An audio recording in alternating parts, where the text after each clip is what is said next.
Yo, it's Jasmine. Hey y'all, it's Diamond. Hey, it's your girl Shay, and welcome to New Age Mama. Woo woo. What's Hey up, y'all. ladies? Y'all, we got a special guest today. We got some things for y'all. We got some special treats. But before we get into with our guests, how was y'all week? Man, it was pretty good. It went by fast, but it was pretty good. These No weekends complaints go at by work. No complaints with the baby. Like everything's been pretty good. What about y'all? Everybody happy and healthy. Yep. Yes. Jazz, Everything's good. My son, he just got Christian yesterday. So that woo woo. So he told the pastor was like, "Can I hold you?" No. So yeah, that was good. The first kid to start off. He was first kid. They ain't gonna say no. He like, I need to see what's going on. But yeah, so that was nice, and thank you, Diamond, for attending. And a couple of our other family members and friends attended, so we really appreciate that. So it was a nice day.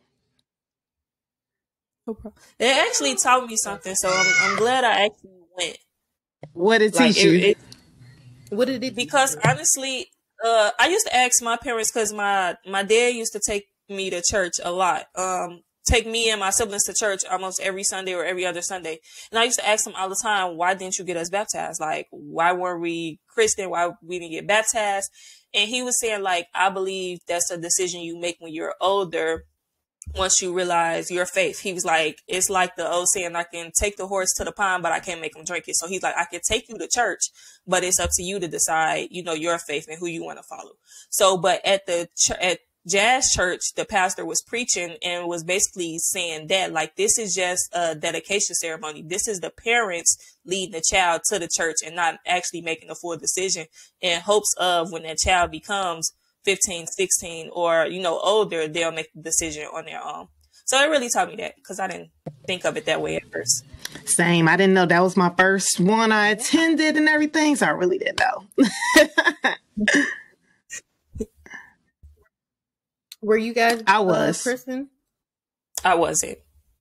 You were? I've never been baptized either. Do you know what age you were Christian at? And that's Yesenia, y'all, our guest. Hi. Sorry. Yeah, I was 3 years old. Oh, nice. Okay. Shay, were you? I have no clue. I think, but I would have to confirm with my mom. I'm gonna ask. That's a good question. Are you gonna get your daughter? Or are you gonna or no?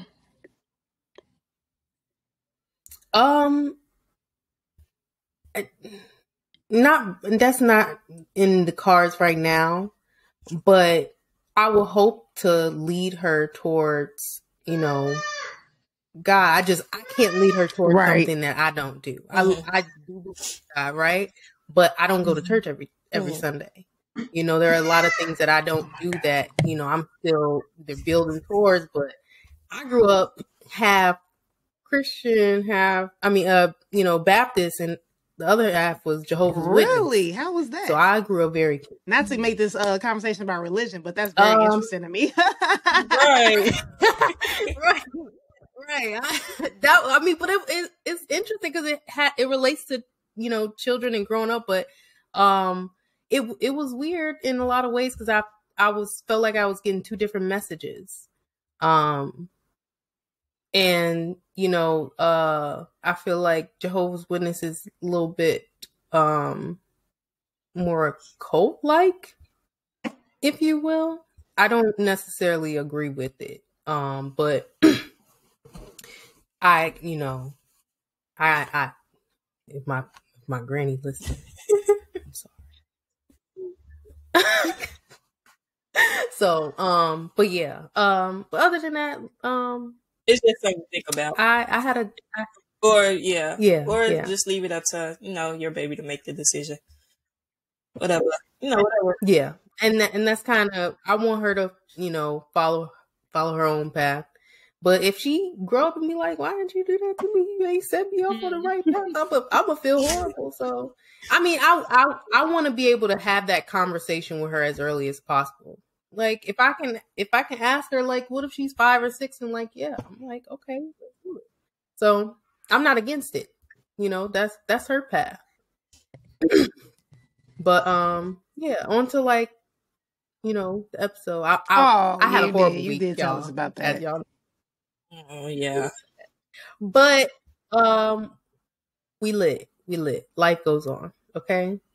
That's what the therapy session is about that I've been telling y'all. Okay. And update on the EMDR. Remind people what EMDR stands for again. Yes. It's eye movement something therapy. Hold on. You know, I'm gonna have to pull just it in up. case everybody didn't listen to other episodes. I always say it wrong. Eye movement desensitization and reprocessing therapy.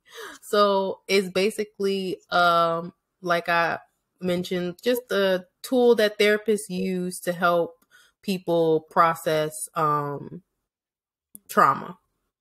So I had like within my therapy session, we did like 5 reps or sets, they would call it.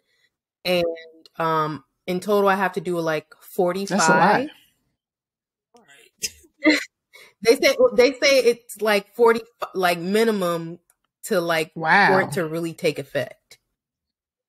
But it's very like taxing on like you physically because you like tapping into like a lot emotionally. So, you know, if anybody's thinking about it or it was ever wondering what it is, eye movement desensitization. Hey, see, I ain't the only one messing up words. But you know what I'm trying to say. No, for real, we're gonna be known for that. Not being able to say words. Right, like don't look. I can read it. That's all that matters. But yeah. But other than that, yeah. Okay, let's go ahead and get into the episode because I'm doing better. You know, shout out to y'all though. Okay, I do want to say that because y'all was looking out for me, checking in on me, making sure I was good. You know, I appreciate it always. And we both got pink nails, or was I tripping? Okay. No, I don't got nothing on right now. But I'm gonna do my own nails. We gonna get back to that. But so let's go ahead and introduce officially Yesenia. I'm gonna go ahead and read your bio. So Yesenia is a caring and loving mother of an autistic 8-year-old boy named Aiden. She has her bachelor's degree in psychology and soon to be a grad student for clinical mental health and counseling. She's been co-parenting with her son's father since he was 1 year old through the highs and lows. She is a huge advocate for women and single moms. She was raised in a single parent household, but generations in parenting approaches have changed, and she's happy to connect with parents who are going through the same thing. So please help me introduce and welcome Yesenia. Hey. Welcome. Thank you for having me. I need to figure out. Thank you for joining us. Of course, thank you for having me. Is this your first podcast interview? It is. It really is. I'm so excited. Yes. From what I heard, and I did listen to you guys a couple of your episodes. I love what you guys. Oh, thank you. Yes, we appreciate it. We appreciate you taking the time out to listen, time out to meet with us. We are grateful. Yeah, of course. Look, we'll hop on into the episode. Come on, we got a lot of story from you to unpack. Mm-hmm. So, well, my week was a little, yeah. How was your week? Yeah. We didn't forget about you. I'm sorry. No, you're good. You're good. So, my son is autistic, and then there are some times that, some days are better than others. Last week it was a little tough. he is verbal, by the way. But regulating his emotions and even expressing himself could be a little bit challenging. And then as he grows older, it's a little bit tough, because what didn't work with him when he was like 3 or 4, it doesn't work with him. Like, yeah. And you're continuously having to adjust. Of course. Wow. And I feel like that's even with any child, even if they're not autistic. I feel like that you just have to learn as you go. And was this week better for you? It's starting to be, yeah. Let's hope it stays like that. Okay, good, right? So we'll get an episode first, and then we'll go ahead and get into details about that, because there's so many questions. Go ahead, Shay. I'm sorry.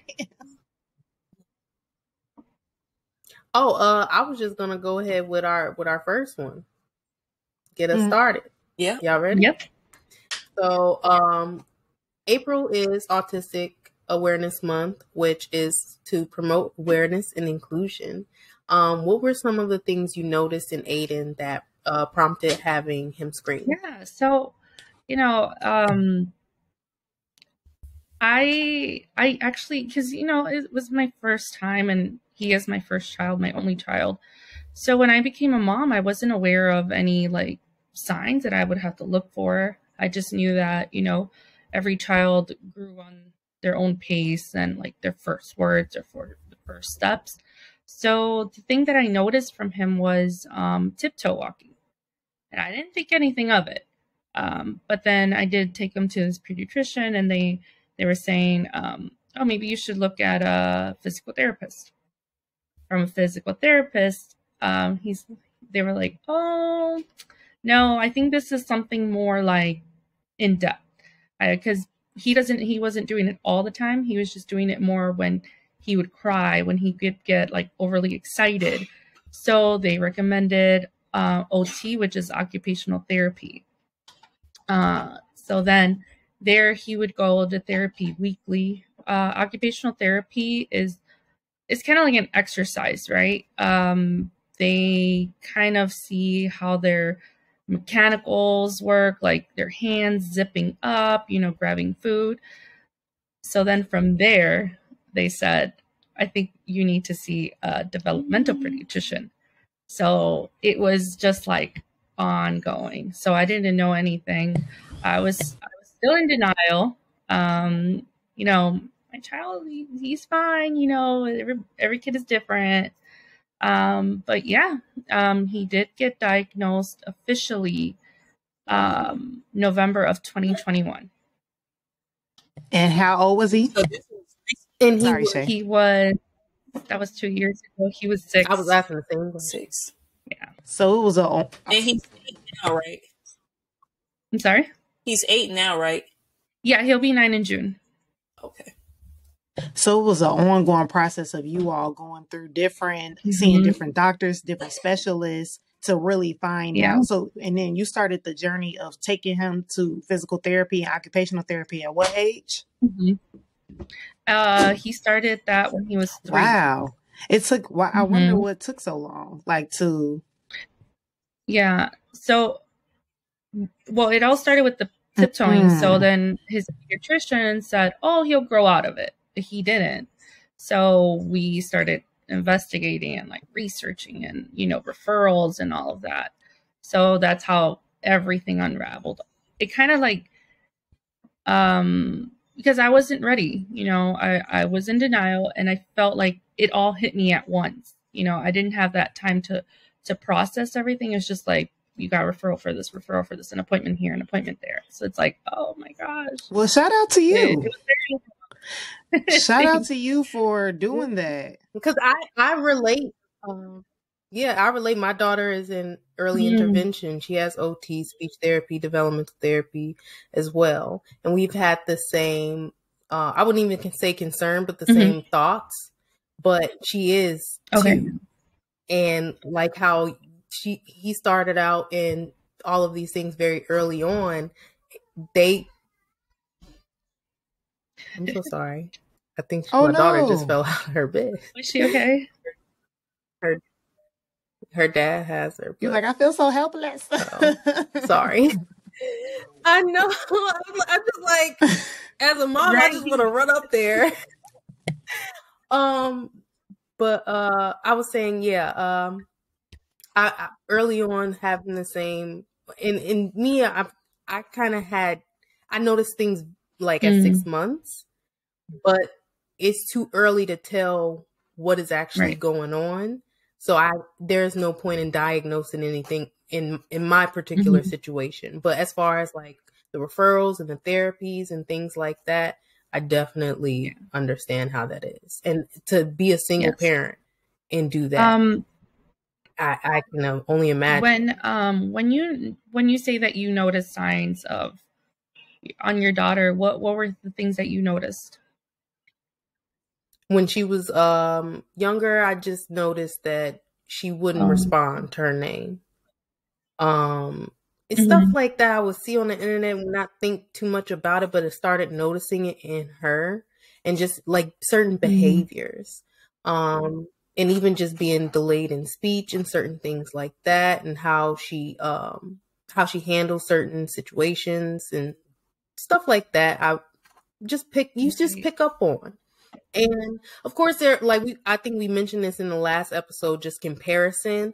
Like, I try not to compare, but you do a little bit. And not too much to where I was discouraged and where she was at and where she was growing, but enough to be like, all right, I need to investigate this more, you know? Yeah. So, Yesenia, besides the tiptoeing, did you notice any other signs? So now what I know, there was a lot. He was also delayed in his speech. He did also have speech therapy with that. He would also, do the flappy hands. He'd self-harm when he was younger. So he would like bang his head on the wall. He'll like throw himself. Things like that. Wow, I didn't realize that was like a sign. My daughter would like pull her hair out. And it's so weird because from what I learned, it's not so much that they don't feel that they're hurting themselves, but it's more like sensory, for them, although for us it'll hurt, but for them it's like a coping mechanism to help them in a way to regulate their emotion or whatever they're going through at that moment without verbally expressing. So you also said that you didn't really get to take the time to process everything and to deal with your emotions. So how did you, like, when you actually found out, or also during this time, during that 6 years, how are you feeling? How are you coping? How are you handling that? Oh, geez. I cried. I'm not gonna lie, I did cry. Just because, I am an overthinker, so I was looking more towards like his future, like how is this gonna affect him in school, friends, living, I guess, quote unquote, a normal life, right? But I was just more hurting for him. Yeah. But, a lot of the things that did help me was one of our referrals, one of the, I think, social workers there, she actually kind of introduced me to parenting classes. Oh, nice. For that. And it was just a whole bunch of parents who were going through the same thing, or parents who already, their child is like 18 years old. So that helped me so much. And a lot of research. Wow, that sounds like it would help. Like you're in a class with people who are actually understand what you're going through in the daily things you have to deal with.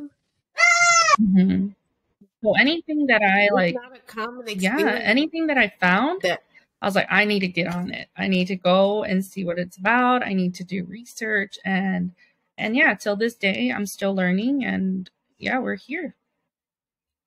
Do you remember the name of the class for our listeners who may, be going through the same thing?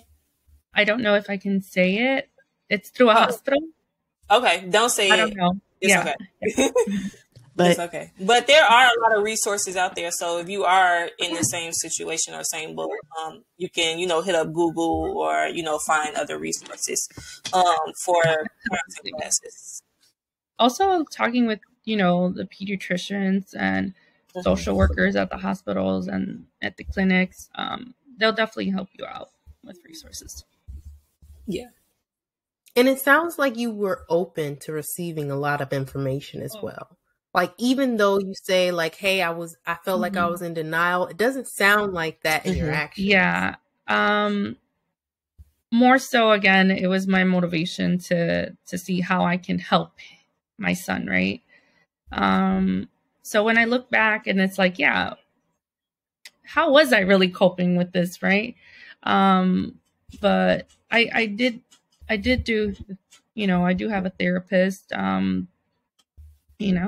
that did help a lot as well. And just finding, your support system, your friends. Yeah.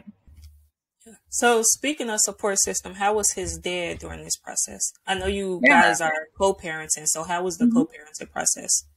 So, he was very helpful. There was times where, I couldn't go because of work. And mind you, I had lost so many jobs in the process of this because I couldn't keep going every week and he couldn't keep going every week to the therapist.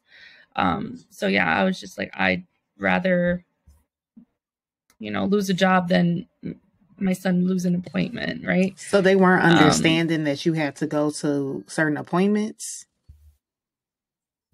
It was, I think they would be understanding, but where I was working at, I really needed to be there. So it wasn't like an easy replacement. Okay, that's understandable.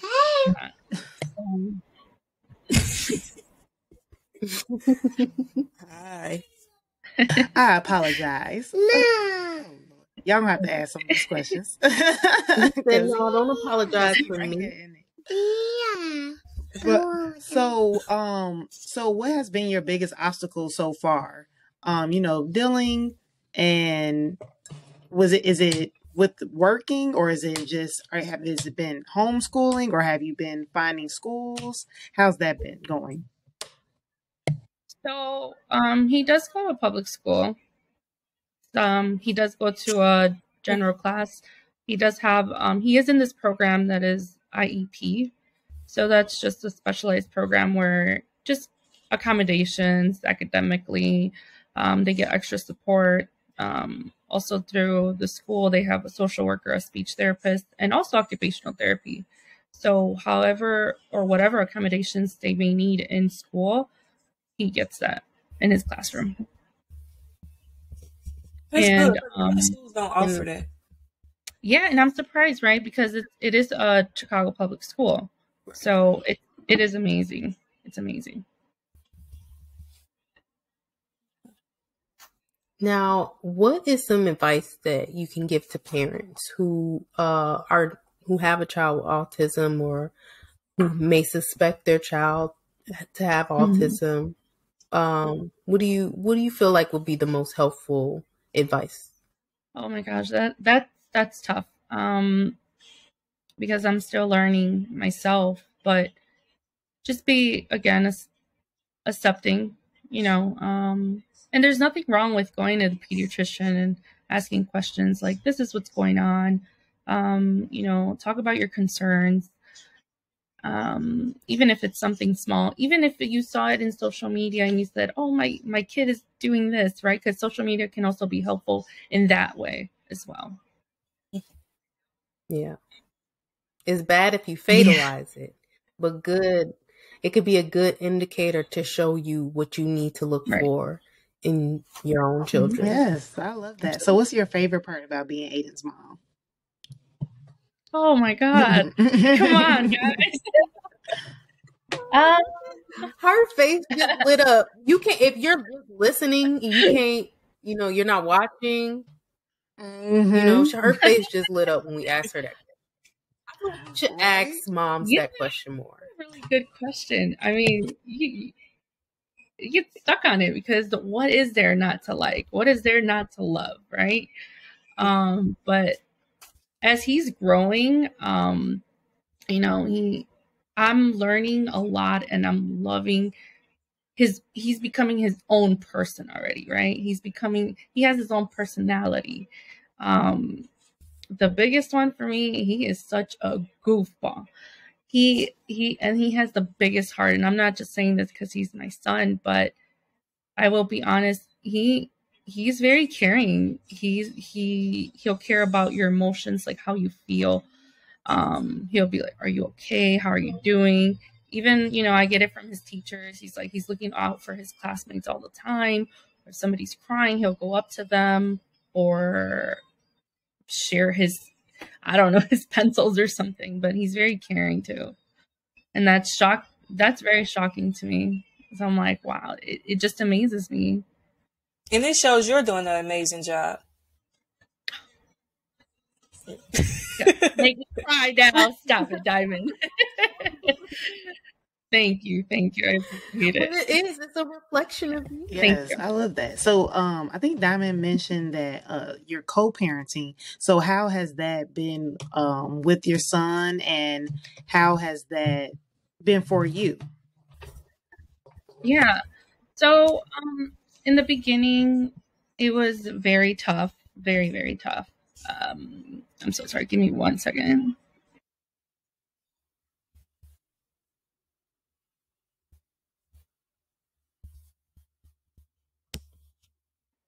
Sorry. He's watching his video so loud.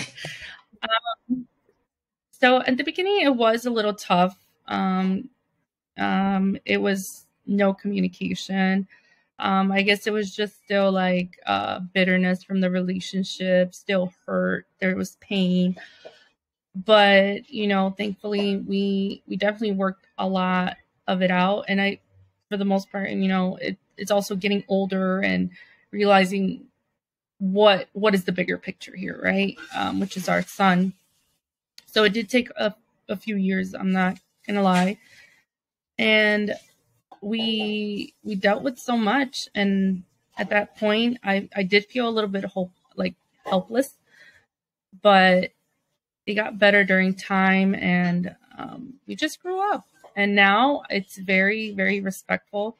I can easily text him, call him right now, like, hey, I'm doing this podcast. They have a question for you. He'll be glad, you know, or even like for work, if we have like a late event, like, hey, you know, I have this thing at work. I got you. You know, or even when I say I have a date, I got you. That's good. So how were you able to get back into like the dating life? Oh, yeah, I did take a few years. I did not date at all. I want to say after, you know, I broke up with his dad, I did take a couple years. I want to say like 4 or 5 years, and just did me. I just did me. I really did. Talking about wow. That's good for you to focus on. You talking about that's wow. That was the Kevin Hart when he did the Don. What did he say? The D word. He was like, I would just say, dang. Not you saying the D word. I know it is. It is a lot, but it was just, you know, I wanted to properly heal. You know, why am I gonna enter somebody's life and, you know, repeat the cycle? That was very intentional of you. And it's so cliche to say, right? But I wanted to know myself, because I did become a mom at 21, and at 21, you're out drinking with your friends, you know, all of that. I didn't get to do any of that. Yeah, I went out, I traveled, I met people, had a good time. So I used my time wisely, Diamond. That's good. I'm with you. Once you explain, I'm with you. Right. So what are your non-negotiables when it comes to dating with you and your son, or just non-negotiables with you and your lifestyle? Because, you know, some people are not understanding of what mothers or fathers have to go through. Yeah, that's true. It's tough. I mean, just really basically like that always 100% your children will come first.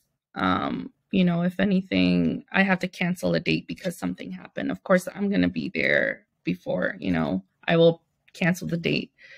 So just somebody who's very understanding, you know, and obviously likes kids, having patience. Yeah.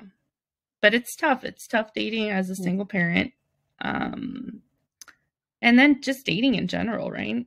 It's crazy out here. Yeah. Are you open to dating someone with kids? Oh my God, that's a fun question. You know, when I first became single, I said, I want to date somebody with no kids. So funny. Just because of how I was thinking back then. But I actually have more compatibility with people who have children because, you know, we understand each other and what we go through.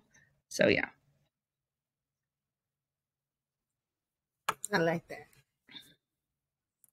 This is like a positive like story. You know, like the co-parenting, got all the right help, like thank goodness. The proper amount of time to heal before dating, like man. We gotta wait till our kids get old. Like how old are your kids if you don't mind me asking? 2. Two. Yep. So we all have 2-year-olds. Oh my goodness, you guys have a lot to go to, like a lot to go through. That's why we asking you. You got some gems. You may not think you got some gems, but you do. I feel like I really do miss that age. Although yeah, it is, you know, they're learning and they're grabbing on things, they're jumping everywhere. I really do miss it. I feel like I was more on the kind of getting my son to appointments, getting all this done, right? That I feel guilty in many ways where I say I didn't really enjoy these years with him, right? I didn't really because I was always like on the go. So advice, just enjoy it, you know. You'll figure it out as you go, so just enjoy it. Nice. I like that. So how do you find balance with, you know, motherhood? And then you say you're in school, you're working, dating, family. Mm-hmm. Like, how do you find balance for everything? It does help a lot that he's older now. And he is very independent in many ways. So even just to get, you know, bowl of cereal or anything, he's very independent. So that helps out a lot if I were to be doing homework or something. He already knows brush his teeth, and also he has his routine, so that definitely helps a lot. I forgot I was on mute. Look, nice, because he is over here giving me the ring, y'all. But yeah, no, that's really cool. Isaiah, please stop. Ooh. Yeah, he's doing everything. So yeah, but that's really nice that you're able to get some stuff done. Like you say, he's older, he's independent. So you actually get to do some of your life right now. Do you still feel that you're on the run? Like on the go, or do you think now you actually have time to enjoy some time with your sons, enjoy some time by yourself? Yeah. I definitely have. That's my little best friend, you know, we do everything together. We do anything. We travel together, and it's just me and him. In the beginning, like when I was like newly single and everything, like I would even be so, I don't want to say this embarrassed, but I did feel like a little embarrassed when I would go out with him to even eat at a restaurant. Right? It's like, oh my gosh, what are people going to think of me? Like, it's just me and my son. Like, and now I don't care. I will go across the world with him. I don't care. No, that's real. I think a lot of people and a lot of moms or dads have that first thought, you know, especially when they're not with their child's mother or father. So like, I remember like when we went to a doctor's appointment and they were asking like our address, and it was just kind of like embarrassing, you know what I'm saying? Like, cause that's not what you expected. It's not what you wanted. So it's new, it's different. It's just, you know, not the reality that you thought things were going to be in. So it's something to get used to actually be like, oh, okay, like I don't care, but it's just like your own feelings are eating yourself up. Right. Exactly. I'm working on it. Do you want more children in the future, Yesenia? You know what? I knew you guys were going to ask me this question. I knew it. The short answer, I don't think about that right now. You know, I have a lot of plans. I am going to start grad school. That's something I don't think about right now. And I actually do not have, I am not in a stable relationship or any relationship. So out of the question. That's understandable. Understandable. And then we get. You say, "How am I gonna have a baby? I need the man." Well, exactly. And then it's you were going to school for mental health counseling. So what made you pick that field? So a lot of personal experience, and how it has helped me, and I've seen how it helps others, and I want to do that.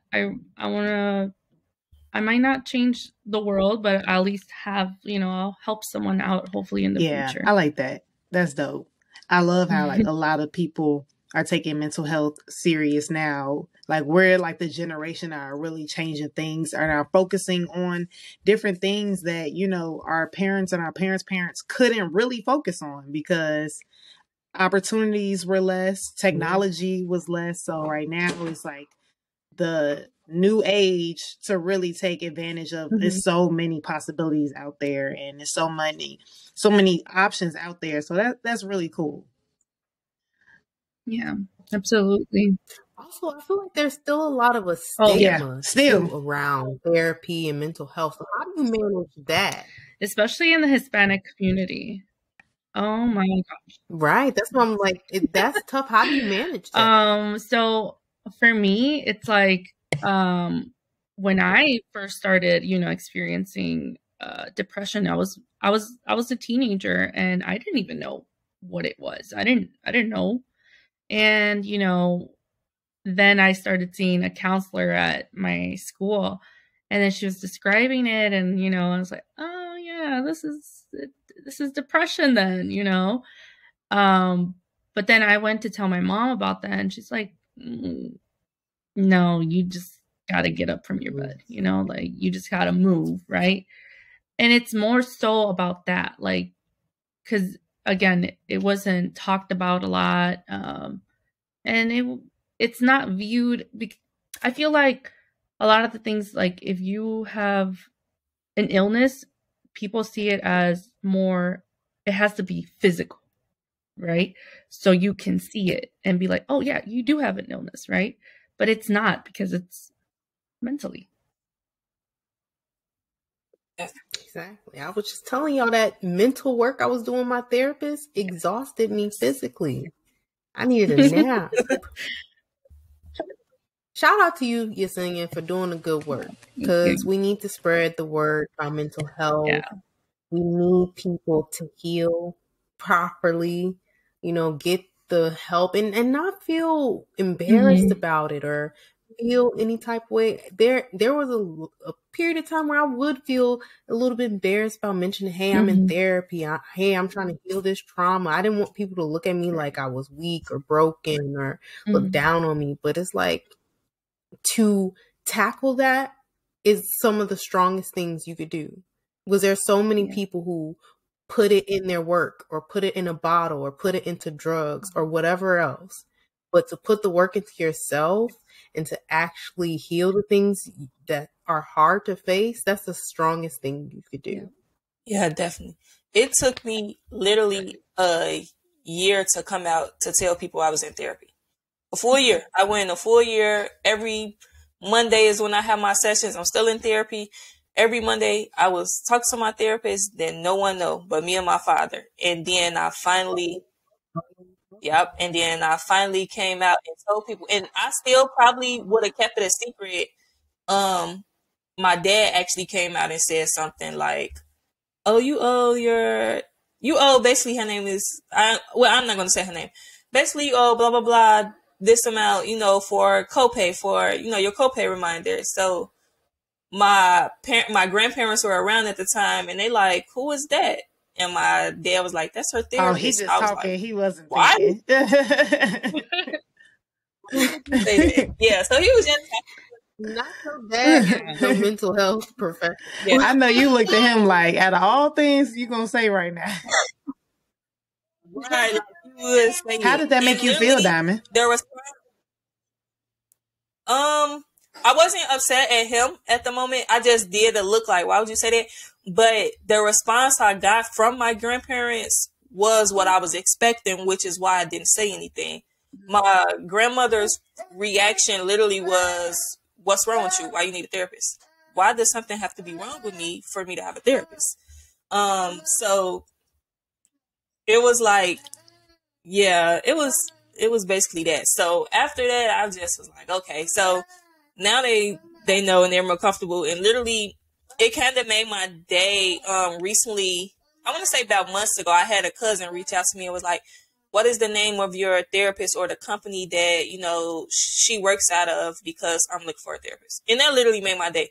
Like, for someone to step up and finally realize, like, hey, I need someone to talk to. Mm-hmm. I need someone that can advocate for me, someone that can just be a listener. Like, sometimes therapists are really seriously just listeners. Like, they don't have to necessarily give you advice. You don't have to necessarily take their advice, but just to have someone to talk to is is great. Yeah, and like, to your point, Diamond, I think you made a really good point, because before I didn't know how people were embarrassed or really didn't want a lot of people knowing that they were in therapy, because I accidentally told someone else that about, like, "Oh yeah, they're in therapy," and he was really upset at me about that, and I was confused why. I'm like, why is that an issue? I was just really confused, but he was like, that was a secret. Like, I just didn't understand what was wrong with it. But I guess that was, that really did hurt his feelings that I shared that. And I didn't know it was an embarrassment, or I didn't know that feeling, because when I got into therapy, I was like, whoa, I need to get this off me. I'm good. I need to be in therapy. But I didn't know for somebody else it would be, something they didn't want to be shared with other people. So I definitely learned that way, that when somebody shares with me that they're in therapy, I don't share it unless they ready to share it. Mm-hmm. Yeah. And some people just want to come, like, it's like coming out, basically. Some people just want to be on their own time. Like, yeah. When I feel comfortable, then I don't mind telling you I'm in therapy or whatever. Yeah. Once my grandparents found out, I told them, don't tell nobody. Like, it just was something I wasn't ready to tell everybody. And still a lot of my family members don't know that I am, unless they listen to this podcast. But other than that, they don't know. And it's like, I'm okay with them not knowing. Now, this makes me think of something, because you mentioned, Yesenia, how your family handled mental health. How did they handle your child and his autism? Denial. That's where a lot of my in denial was from, actually. And I felt like that was a big part of it. I don't really want to go like some of the into this, but for that and for so many reasons, I did kind of separated a little bit from my family in many ways because of that. I am very happy and proud of my decision, because it would have stopped me. It really would have. It would have stopped me from getting help for my son and for myself. So that's good. I'm proud of you. I'm glad you said that, because a lot of people probably are in the same situation and feel similar about their family or their friends, and they like, dang, well, how do I cut them off because they're not accepting of my situation or accepting of what I'm going through or my decisions to handle what I'm going through. So that's very brave of you. Thank you for sharing that. Another little thing, actually, my son actually just started therapy nice. A month ago. So he has therapist. Yeah. So I hope he likes it, as he gets older and he continues. Even like we mentioned, not necessarily something has to happen in your life, but just even talking that you had a really good day, it helps. Yeah. So yeah.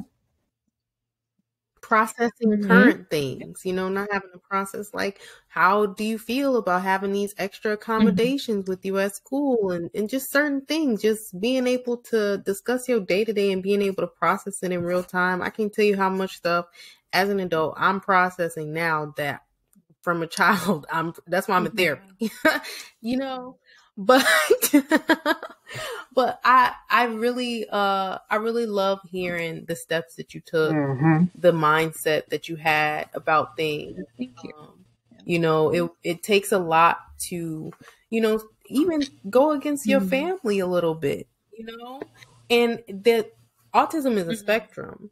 So when you think about it, or when most people think about it, they immediately go to the extreme. Or, I remember when I like mentioned it to a family member, they was like, oh, nothing wrong with her. And it's like, that's not what we said. I'm sure you might have heard that one too. So it's like, it's not about being wrong. It's about getting your child the proper care that they need.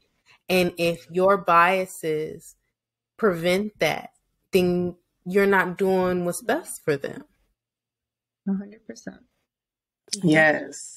So shout out for you for taking that step. It does help a lot because, I do have a friend who's going through the same steps as I did with her son.